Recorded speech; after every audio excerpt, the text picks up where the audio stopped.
Hello friends, இன்னைக்கு யூடியூப்லேயே யாருமே செய்யாத ஒரு நியூ ரெசிபி தான் பார்க்க போகிறோம். கேஷ்யூ ஆப்பிள் டீ மேக் பண்ண போகிறோம். கேஷ்யூ ஆப்பிள் டீ மேக் பண்ணுறதுக்கு 6 கேஷ்யூ ஆப்பிள்ஸ் எடுத்து நல்லா குட்டி குட்டியாக நறுக்கி எடுத்துக்க போகிறோம். நறுக்கி வச்ச கேஷ்யூ ஆப்பிள்ஸை ஒரு காட்டன் கிளாத்தில் போட்டு அதோட ஜூஸை நல்லா ஸ்க்வீஸ் பண்ணி எக்ஸ்ட்ராக்ட் பண்ண போகிறோம். இதில் 75% வாட்டர் கண்டென்ட் இருக்கிறனால ஈஸியாகவே ஜூஸை செப்பரேட் பண்ணிடலாம். இன்றைக்கி நம்ம ரெசிபிக்கு 1 கிளாஸ் ஆஃப் ஜூஸ் தேவை.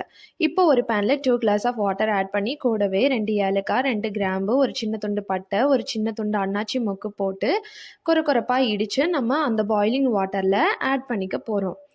அது கூடவே ஒரு teaspoon green leaf and then ஒரு துண்டு இஞ்சி, தேவையான அளவு நாட்டு சர்க்கரை ஆட் பண்ணி 7 மினிட்ஸ் பாயில் பண்ண விட போகிறோம். ஆஃப்டர் 7 மினிட்ஸ் நம்ம எடுத்து வச்சுருந்த ஜூஸை ஆட் பண்ணி லோ ஃப்ளேமில் 2 மினிட்ஸ் பாயில் பண்ண விட போகிறோம். அவ்வளோதான், நம்ம டெலிஷியஸான கேஷ்யூ ஆப்பிள் டீ ரெடி ஆயிடுச்சு. கண்டிப்பாக நீங்களும் உங்கள் வீட்டில் ட்ரை பண்ணி பார்த்துட்டு எப்படி இருந்துன்னு சொல்லுங்கள்.